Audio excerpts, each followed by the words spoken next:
c'est que derrière cette révolution digitale, révolution industrielle, révolution économique, révolution anthropologique, il y a avant tout une histoire d'homme. Tout à l'heure, on était en train de préparer ce qu'on allait vous raconter. Et Michel me dit, moi, j'en ai marre finalement des questions qui commencent systématiquement par la négative. Ne faut-il pas avoir peur d'eux? Ne craignez-vous pas qu'eux? Et on s'est rendu compte que tous les deux, en fait, on trouvait cette période complexe, certes, mais extraordinaire. Et du coup, peut-être la première question qu'on pourrait aborder, c'est pourquoi on a une chance infinie de vivre aujourd'hui cette période de turbulence. Oui, je crois que tout simplement, le monde n'a jamais changé dans l'histoire comme il change aujourd'hui. Et il faut d'abord sortir un peu du numérique pour commencer.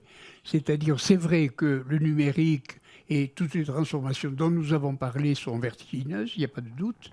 Mais cette révolution tombe à un moment où il y avait déjà d'autres transformations fondamentales. Par exemple, le premier qui a parlé est médecin.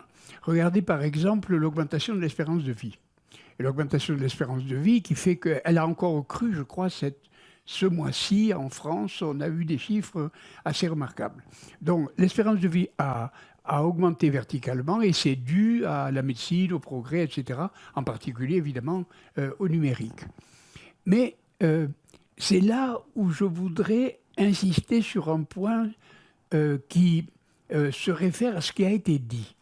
Ce qui a été dit jusqu'à maintenant est presque toujours de l'ordre de la croissance. N'est-ce pas? Est-ce que croître, ça donne des résultats différents? Je crois qu'au moment de Noël, les pâtissiers font des arcs de triomphe en gâteau. Vous voyez? Et c'est des arcs de triomphe, disons, de quelques centimètres.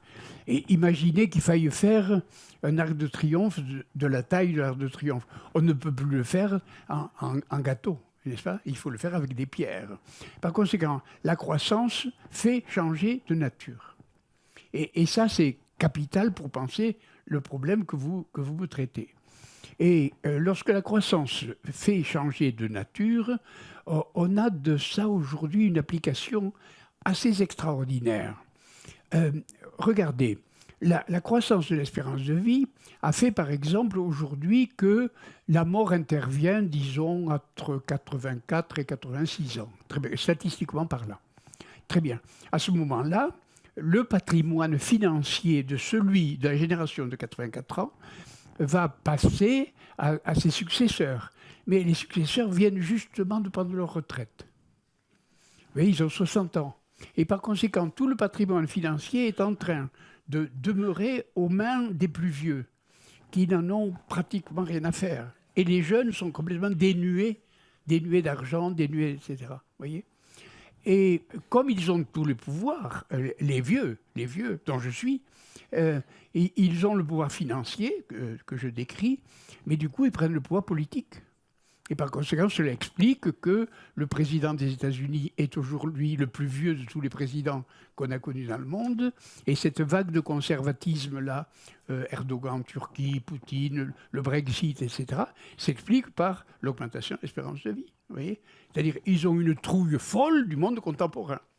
Ce que disait mon prédécesseur sur l'importance donnée aux jeunes, et oui, mais l'important aujourd'hui, précisément, c'est leur donner plus de pouvoir et plus d'argent. Or, toutes les conditions sont inverses. Vous voyez donc que quelquefois, une croissance donnée a des effets complètement inverses de ce qu'on croyait. Et ça, c'est un exemple intéressant. Et d'ailleurs, le transhumanisme, je crois, c'est exactement ça. C'est-à-dire, c'est de la pure croissance, vous voyez, et des rêves de gens très riches qui ont suffisamment d'argent pour faire leur pub sur les idées, sur leurs idées. Mais ça n'existe pas pour le moment. Voilà. Vous savez, j'ai toujours pensé que plus on augmente l'intelligence d'un imbécile, plus il devient imbécile.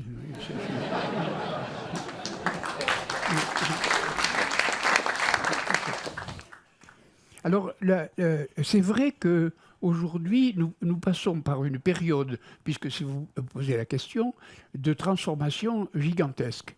Mais c'est à ce moment-là que moi, je peux intervenir parce que je suis vieux.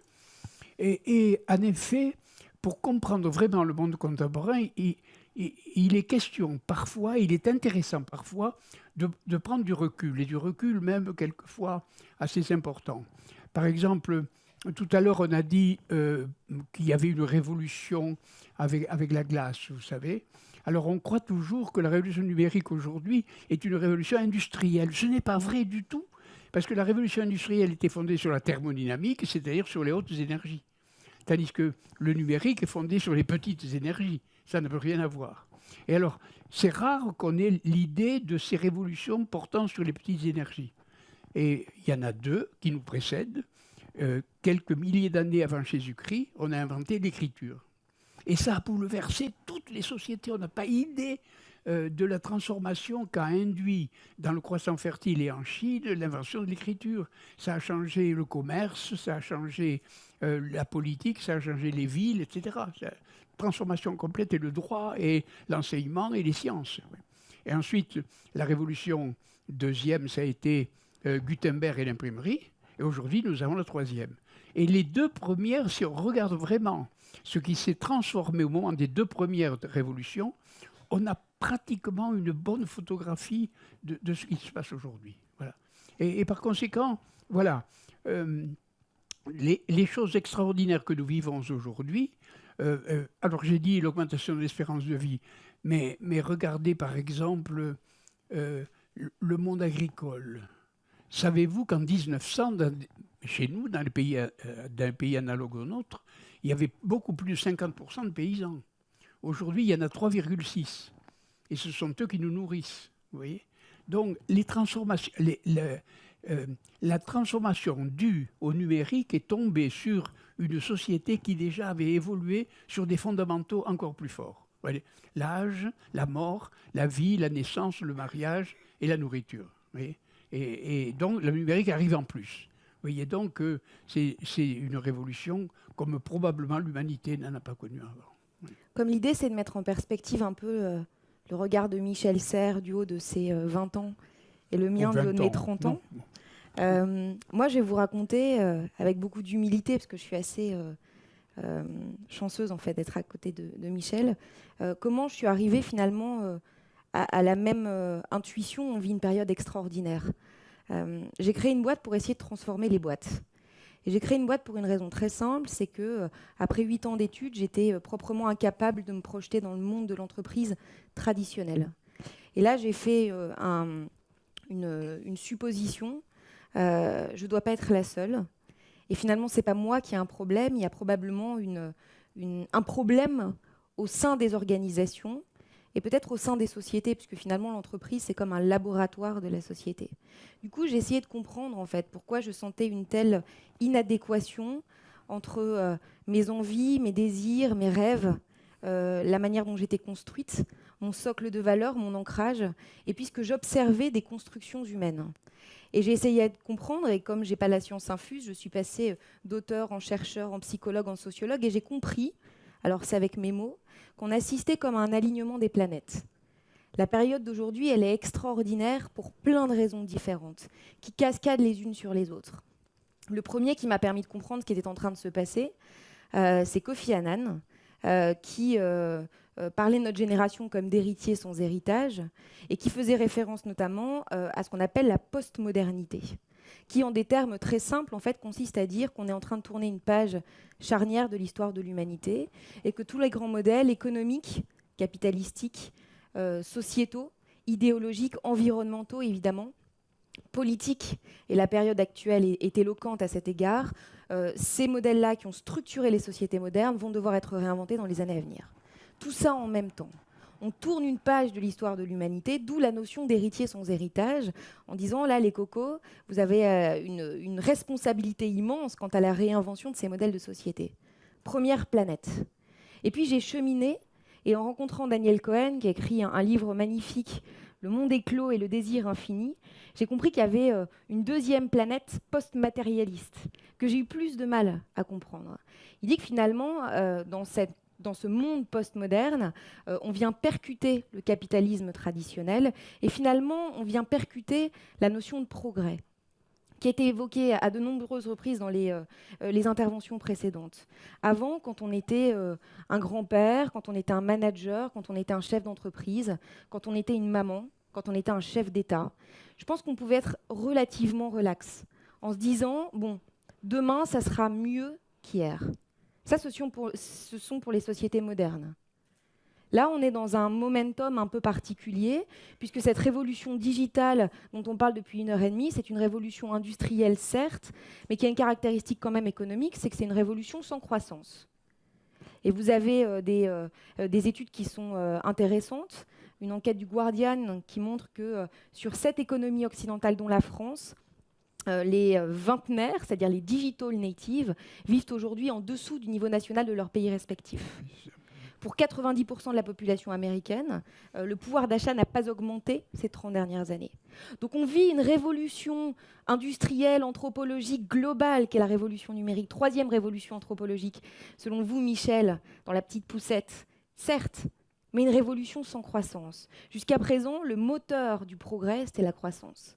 Et donc on a cette question-là, post-matérialiste, qu'est-ce qu'on met à la place de la croissance? Est-ce qu'on met la connaissance? Est-ce qu'on met l'innovation? Est-ce qu'on met l'humain? Est-ce qu'on met la créativité? J'en sais rien. 2e planète. 3e planète, un monde globalisé. Et ça aussi, c'est une sacrée rupture géographique. Et ça, c'est grâce à ma grand-mère que je l'ai compris. Parce que je lui disais, oui, j'en ai marre de la France, de cette situation politique détestable, je vais partir ailleurs. Et tu vas partir où? Donc c'était avant Trump, donc j'ai dit je veux partir à New York. Et elle m'a dit mais tu peux pas partir à New York comme ça dans 2 semaines. Enfin c'était pas possible dans sa tête. Elle pouvait pas appréhender la planète Terre comme ça. Même pour ma mère c'est compliqué. Révolution géographique, révolution spatiale, monde globalisé. À côté de ça, révolution temporelle. Et ça, ce sont les chefs d'entreprise avec lesquels on travaille qui nous ont permis de le comprendre. Quand on leur demande à eux pourquoi vous remettez en cause l'existant, pourquoi vous avez le courage de vous remettre en cause dans vos certitudes, dans tout ce que vous avez construit? Ils nous répondent parce que le temps va plus vite que jamais. Le temps ne s'est pas accéléré, en tout cas, Michel me contredirait. Le temps ne s'est pas accéléré, évidemment. Par contre, la perception du temps a considérablement changé. Il y a une accélération démographique, une accélération sociologique telle qu'on n'arrive plus à figer les générations. Il y a une accélération business. La valorisation boursière de Hyatt plus Marriott, elle est aujourd'hui inférieure à celle de Airbnb. Il y a une accélération de la data. Tous les 2 jours, on produit plus de data que l'humanité en a produit en 2 millions d'années. Une accélération globale.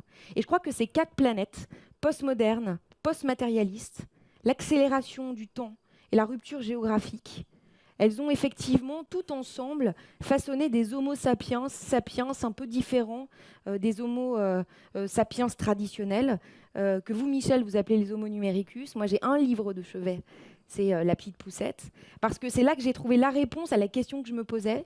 Qu'est-ce qui cloche dans ce monde? Qu'est-ce qui cloche en moi pour avoir autant de mal à m'accrocher à ce qui est en train de se passer?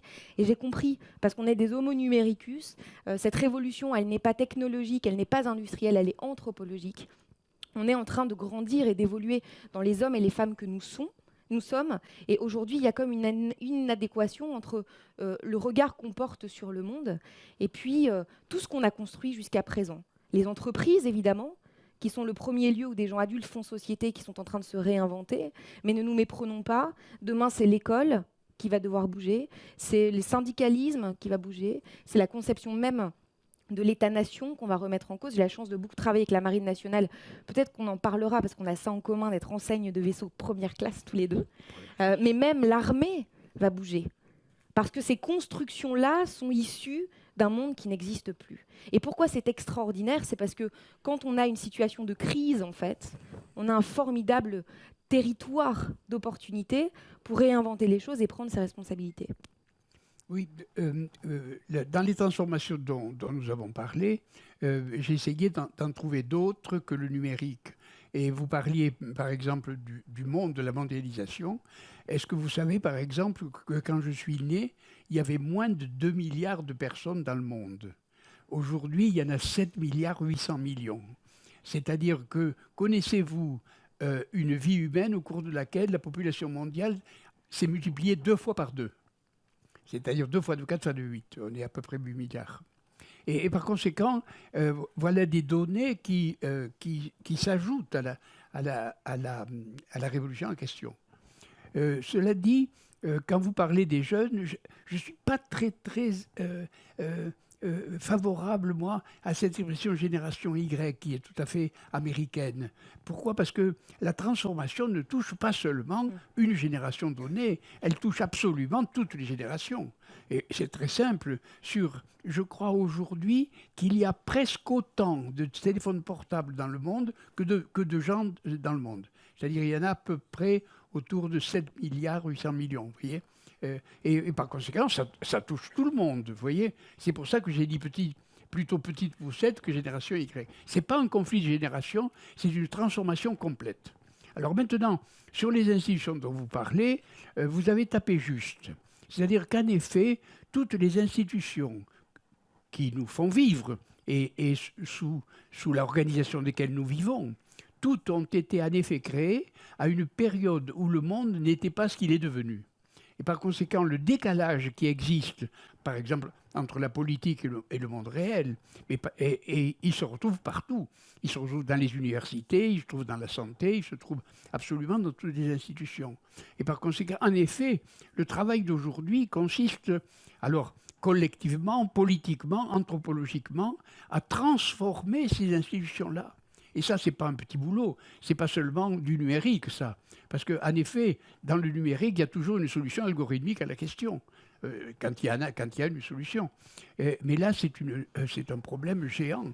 Et c'est pour ça que la vague du conservatisme est en train de balayer le monde entier, parce qu'ils ne veulent pas changer d'institution, vous voyez. Ils ont une trouille folle de cette transformation. Justement, la deuxième question qu'on s'est posée tous les deux quand on a préparé cette intervention, c'est OK, on vit dans une période extraordinaire où il y a plein de choses qui sont réinventées et du coup, on a plein de choses à rêver, à imaginer différemment. Et pourtant, la peur est omniprésente. Oui, c'est ce que je disais à mon ami avant de commencer. Depuis que j'écris, ça fait quand même un certain temps, quand je suis interviewé par les journalistes, je n'entends toujours que des questions négatives. N'avez-vous pas peur de, ne craignez-vous pas que, est-ce que vous pensez que cette nouveauté ne sera pas néfaste, etc. Que des questions négatives. Et pourquoi alors? Pour une raison très simple, ma chère. C'est que lorsque l'histoire se transforme comme elle se transforme aujourd'hui, la chose la plus difficile qui existe vraiment, c'est de pouvoir lire le contemporain, pouvoir être lucide sur ce qui se passe aujourd'hui.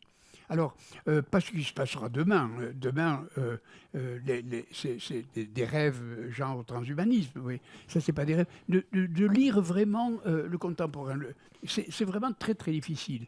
Et par conséquent, aujourd'hui, la peur vient de cela, vient du fait que on lit mal le contemporain, on ne voit pas très bien, surtout où il va. Vous voyez où il va. Alors, on a des solutions, on a des algorithmes, on a de l'intelligence artificielle, etc. Tout ça a été dit, et je l'ai bien connu parce que j'ai vécu quand même 37 ans dans la Silicon Valley, puisque j'enseignais à Stanford, et j'ai vu à peu près tout se développer, naître, se développer, etc.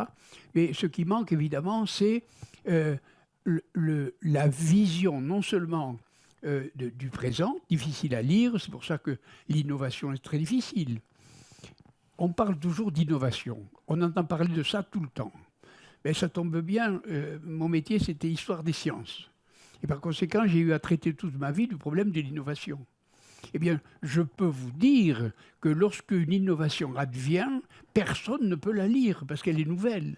Et même dans les milieux scientifiques les plus experts, vous voyez. C'est-à-dire, tous les grands inventeurs n'ont pas été compris, à peu près tous. Par conséquent, il est très difficile d'innover, beaucoup plus difficile qu'on le croit.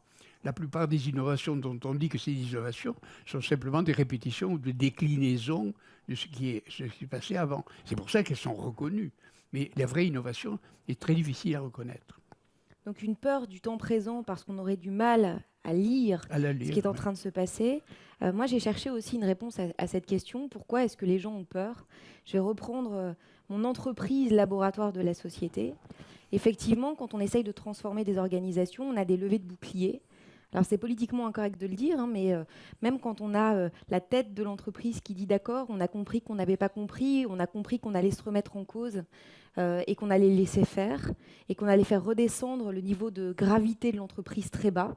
et redonner le pouvoir aux hommes. Nous, notre métier, là, c'est d'aller allumer la flamme des hommes. Et on est très souvent face à des hommes et des femmes qui nous disent « mais en fait, j'en veux pas de ce pouvoir ». Et finalement, cette transformation, c'est pas la mienne, et c'est pas mon sujet, et ça n'est pas ma responsabilité. Et on a compris, à travers l'anthropologie, puisqu'on fait des entretiens anthropologiques toute la journée, au bout de 2 heures, que ces gens avaient peur. Qu'ils avaient peur du monde qu'on est en train de vivre, qu'ils mettaient sur la situation actuelle la digitalisation, l'ubérisation, la robotisation, la postmodernité, le transhumanisme, j'en passe, c'est le meilleur, mais que surtout, ils avaient une très mauvaise lecture de ce qui était en train de se passer. Et en investiguant, en fait, on s'est aperçu, alors ça n'est qu'une intuition que je vous livre, mais d'une fracture béante dans la société et pas simplement dans la société française. Et je pense qu'effectivement, l'approche générationnelle aujourd'hui n'a plus de sens parce que cette fracture, elle innerve les générations, quels que soient les âges en fait. Aujourd'hui, le monde est séparé en 3 grandes populations. Vous avez une population des gens qui ne comprennent pas ce qui est en train de se passer et qui ont peur de ce qui est en train de se passer et à qui on n'a jamais expliqué, parce que là, on va se dire les choses comme elles sont dans cette salle, il n'y a que des gens avec des cerveaux qui fonctionnent très très bien, qui comprennent l'intégralité des mots qu'on emploie, mais tous les gens en fait qui vont perdre leur job dans les 5 prochaines années parce qu'ils sont caissiers ou conducteurs de bus, ces conférences-là, en fait, ils n'en ont pas. Et donc, ça leur fait peur, ce monde. Et qu'est-ce qui se passe ? En fait, ils n'ont pas envie du monde de demain. Ils n'ont pas envie de demain. Nous, on a eu des gens en face de nous qui nous ont dit « mais je ne veux pas de demain, en fait ». Et on a été obligés de leur parler de leurs enfants pour qu'ils se disent « ok, en fait, il y a une notion très importante et supérieure à ma peur, c'est la notion d'héritage ». Et donc, il va falloir que je m'engage, autre notion hyper importante, pour avoir quelque chose à léguer, parce que sinon, je vais avoir du mal à me regarder face à la glace. Donc, il y a des gens qui ont peur et qui n'ont pas envie du monde d'hier. À côté de ça, il y a des gens qui essayent de prédire le monde de demain. Et il y en a plein aussi. Des intellectuels. Moi, je fais beaucoup de conférences, donc je passe mon temps en fait, à entendre des lectures pour le monde de demain. Mais ces gens-là, en fait, ils ne parlent pas à ceux qui ont besoin d'entendre ce qui est en train de se passer. Et puis, il y a une 3e catégorie de population qui est en train de construire le monde de demain. Dedans, on peut mettre les entrepreneurs, la communauté à laquelle j'appartiens, qui imaginent un monde génial, de gazelles, un monde open, un monde transversal, un monde global, qui ne vote plus parce qu'on est déjà dans des méta-pays, donc à quoi ça sert ? Mais dans cette catégorie, vous avez aussi en fait les GAFA et compagnie qui sont en train de donner à la planète Terre un rêve libertarien, qui sont en train de prendre des positions politiques, qui sont en train de donner une certaine vision de la société pour l'humanité. Il y a ces 3 catégories de population aujourd'hui. Et je pense que c'est effectivement une période extraordinaire, mais potentiellement très dangereuse, parce que si on n'arrive pas à expliquer à ceux qui ont peur ce qui est en train de se passer pour qu'ils s'engagent, et qu'on laisse la place à ceux qui la prennent d'ailleurs, aux GAFA et compagnie, pour décider de là où on va aller d'un point de vue politique, parce qu'on ne prendra pas nos responsabilités par rapport au projet de société, là on est vraiment un peu dans la merde. La fracture dont vous parlez, ça vaut la peine en effet de la regarder de près. En effet, je crois pouvoir dire que quand je rentre dans mon amphi maintenant, je ne suis plus le même professeur que j'étais. C'est-à-dire que la plupart des gens sont au courant, ils ont regardé quel était le sujet de mon cours. Donc il n'y a pas de problème là-dessus. Mais ce que j'ai observé depuis quelques années, c'est qu'en effet, tous les étudiants ne sont pas au même niveau du point de vue numérique, du point de vue informatique. Et ça crée en effet une différence entre les jeunes. Il ne faut pas croire que les jeunes sont tous au courant comme vous l'êtes, du monde numérique. Il y en a qui sont à la traîne. Et donc ça fait une sorte de hiérarchie, et c'est ceux qui sont un peu à la traîne qui ont peur, vous voyez, et c'est quelquefois un peu la majorité. Mais ce n'est pas de ça que je voulais parler pour la fracture. Pour la fracture, il y a, à mon avis, quelque chose qui se passe aujourd'hui et qui est très important, qui est la chose suivante. Vous savez la distinction qui existe entre les sciences humaines et les sciences dures. Les sciences dures comme mathématiques, informatique, etc., physique, chimie, etc., et les sciences humaines, psychologie, sociologie, etc. Mais il se trouve que dans le monde contemporain, dans le monde au moins occidental que je connais, que la plupart des hommes politiques, la plupart des chefs d'entreprise, la plupart des journalistes, c'est-à-dire ceux qui ont la parole et la décision, ont été formés aux sciences humaines, et seulement aux sciences humaines. mais les sciences humaines ne font que décrire. Mais les sciences dures transforment la société. La société a été transformée à cause de la thermodynamique, à cause de la théorie de l'information, à cause de la présence des algorithmes, et ainsi de suite. C'est ça qui transforme la société. Or, il se trouve que ceux qui ont la parole ne connaissent pas ces sciences-là. Et par conséquent, la réforme fondamentale de l'éducation, ça serait non pas de séparer... par exemple, vous savez que le gouvernement français a décidé de fonder dans le nord de Paris une université exclusivement formée aux sciences humaines. Alors, il s'appelle l'université Condorcet. Et elle est à 150 km de l'université d'Orsay dans le sud, qui est réservée aux sciences dures. Vous pensez bien que Condorcet, je ne l'écris pas maintenant autrement qu'avec des apostrophes, évidemment. Parce que, vous voyez, cette séparation est dramatique pour la société d'aujourd'hui. Ça aussi, ça fait une fracture qui n'est pas seulement institutionnelle, mais qui est assez profonde. Vous êtes plutôt dans les sciences dures. Et donc, vous êtes dans la transformation actuelle, dynamique et frontale de la société. Mais la plupart des gens qui vous interrogent, comme je disais tout à l'heure, ils ne sont pas là-dedans. Ils sont un peu économistes, un peu sociologues, un peu psychologues, un peu... Oui. Et ils ne sont pas dans la transformation de la société, mais ils ont la parole. C'est d'où le décalage. Le décalage vient en grande partie de là, je crois. Alors, un monde extraordinaire en transformation avec plein d'opportunités qu'on pourrait saisir, et pourtant des peuples qui ont peur parce qu'ils sont fracturés, parce qu'ils ont des niveaux de compréhension ou des niveaux numériques qui sont différents. Et du coup, il nous reste 5 minutes, Michel, pour aborder notre dernière partie, qui est la plus importante. C'est pourquoi finalement il est de bon ton d'espérer. Est-ce que finalement, cette révolution anthropologique, cette révolution digitale, elle ne laisse pas poindre l'homme au cœur de tout ? Nous, ce qu'on observe au cœur des entreprises, c'est ça.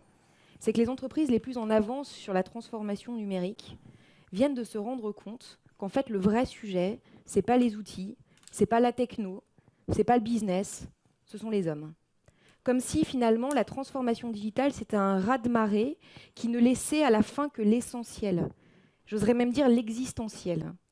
Nous, quand on travaille à la transfo, à la fin, on revient auprès des COMEX et on leur dit voilà, pour répondre à cet enjeu de transformation et donc d'engagement des collaborateurs, parce que sans engagement des hommes, il n'y aura pas de transformation des entreprises et il n'y aura pas de transformation de la société.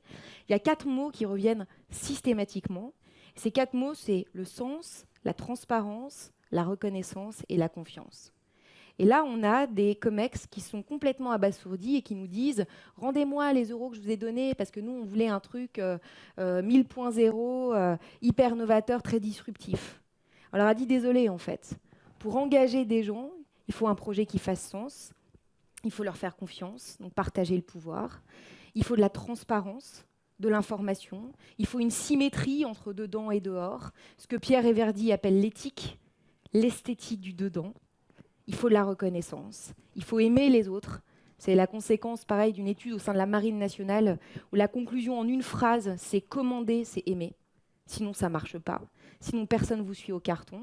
Et moi, je crois qu'en fait, cette révolution digitale, elle est peut-être salvatrice parce qu'on est en train de se rendre compte, après des années et des années où on a construit des dogmes, des process, des organisations ultra complexes, où on s'est tous fait des nœuds au cerveau, qu'en fait, un homme, il est drivé par des choses hyper simples. Et qu'on est en train de revenir à ça. Un autre signal faible qu'on sent très très fort, c'est la quête de spiritualité. Dans mon microcosme des entrepreneurs, il y a une espèce de mode un peu bizarre, que j'ai trouvé bizarre au début, la méditation, ils cherchent un truc. Et moi, je me suis dit, mais qu'est-ce que c'est que ces bobos parisiens qui font des retraites un peu bizarroïdes. Et en fait, en creusant, j'ai compris, ils sont à la recherche de leur sens à eux. Ils se sont rendus compte qu'en fait, pour essayer d'imaginer une vision de société fédératrice, pour embarquer des gens dans un projet, il fallait déjà être ancré dans ses valeurs, avoir répondu à ses propres questions. Et j'ai compris que ça s'appelait la spiritualité, ça, et que ça n'a pas grand-chose à voir finalement avec la religion, qui est le véhicule qui habille cette quête de spiritualité. La spiritualité, c'est pas digital. La spiritualité, c'est fondamental, c'est vital. Et finalement, je crois que c'est peut-être cette quête-là et toutes ces interventions qui se sont succédées, elles laissent place à ça, à une grande question: pourquoi? À quoi je sers? Pourquoi je m'engage? À quoi ça sert une entreprise? À quoi ça sert le numérique? À quoi on sert en tant qu'être humain? Et quel choix de société on va faire? Du coup, ma conclusion à moi, avant de laisser la place au grand Michel Serres, c'est que finalement, la révolution digitale, c'est deux choses. C'est la responsabilité qu'on va devoir prendre, inéluctable, parce que dans un monde postmoderne, cette société, on va devoir l'écrire. Et on ne peut pas attendre un homme providentiel, on ne peut pas attendre un président de la République, on ne peut pas attendre un PDG qui aura la science infuse et qui va trouver la solution à cette quête-là. La responsabilité et la spiritualité au sens ancrage personnel pour trouver ses réponses avant de pouvoir en proposer aux autres. Pour moi, c'est ça le digital, en fait. Je ne suis pas complètement sûr qu'on puisse réellement séparer les révolutions dont nous parlons aujourd'hui et l'homme, comme si l'homme était extérieur à la révolution, comme s'il y avait un homme ou un concept d'homme stable depuis le Néandertal jusqu'à nous. Non, non. L'homme est plastique, l'homme se transforme.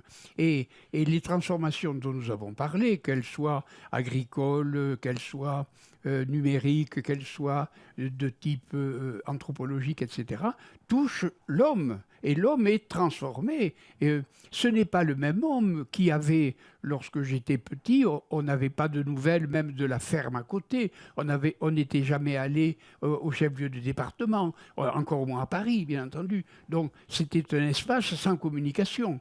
Aujourd'hui, on est en communication avec tout le monde. Et c'est pour ça que je disais de Petite Poucette qu'elle disait maintenant tenant en main le monde. Maintenant tenant en main. Vous vous rappelez de ça? Mais si Petite Poucette dit maintenant tenant en main le monde, eh je ne pense pas que ni Napoléon, ni Jules César, ni etc. n'auraient jamais pu le dire. Par conséquent, l'homme est transformé par ses relations. L'homme est un homme... Et donc, si vous multipliez les relations, vous changez l'homme. Et d'autre part, dans la connaissance, l'accès aux informations est effectivement une transformation aussi cognitive. Donc, il y a des transformations psychologiques internes, des transformations collectives pour les relations et des transformations objectives. Vous voyez ? Par conséquent, cet homme-là, il est parfaitement plastique. Et d'ailleurs, quelqu'un a dit Homo numericus. Mais c'est vous peut-être, oui. Mais Homo numericus, c'est pas le même qu'Homo sapiens sapiens, pas du tout. C'est pas l'homme de caverne, vous voyez. Donc, ne séparez pas l'homme de la révolution parce que ils sont réellement en une sorte de feedback entre les deux, de causalité réciproque, vous voyez. Non. Voilà. Je crois pas qu'on puisse séparer les deux. C'est vieux comme le monde, vous savez, que je sache. C'est vrai. Que quand j'étais... Puis vous parlez de la marine. Vous savez, quand j'étais jeune Mitchib, moi, j'étais au courant du LASDIC, j'étais au courant du radar, etc. Et l'amiral derrière moi, il pigeait que dalle. Et alors, et de temps en temps, il me disait, qu'est-ce que c'est ce machin-là, Mitchib? Je disais, il voudrait mieux faire à gauche 25. Alors il disait, à gauche 25, il ne savait pas pourquoi. Oui. Et donc, il y a...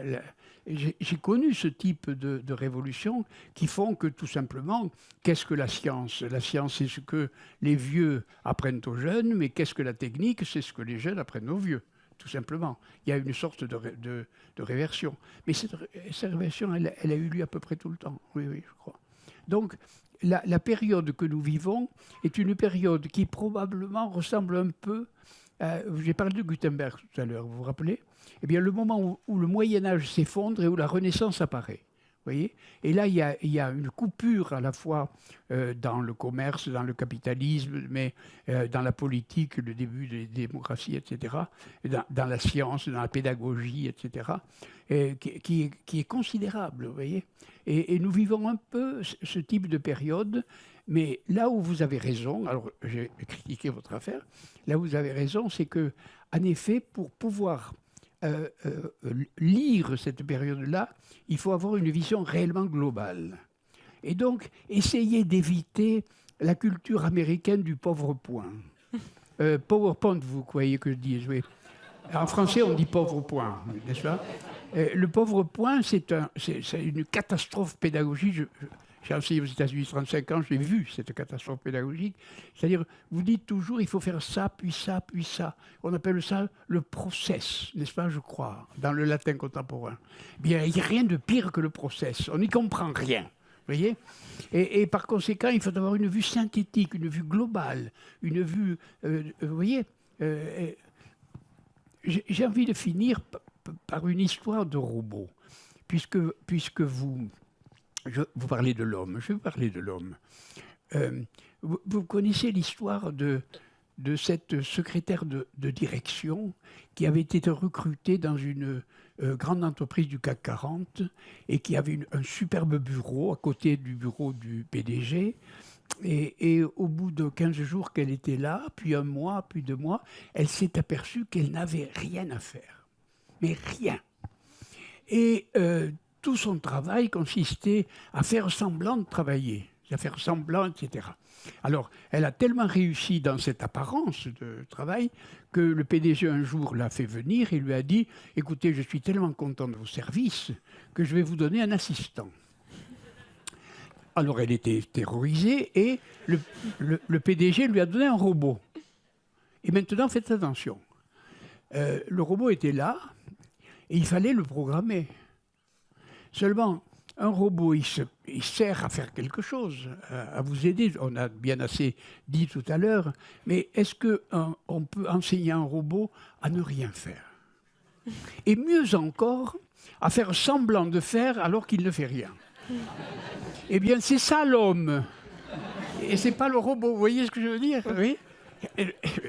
C'est-à-dire, cette pauvre femme a été devant le problème insoluble de la robotique, c'est-à-dire enseigner à un robot à faire semblant de travailler alors qu'il ne travaillait pas.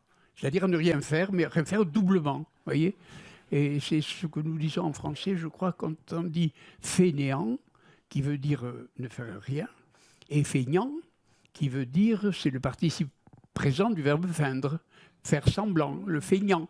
Ce n'est pas du tout un gasconisme, c'est un mot très français, il fait semblant. Alors, essayez de faire d'un robot un fainéant plus un feignant. Vous voyez. Eh bien, c'est ça l'homme, voilà.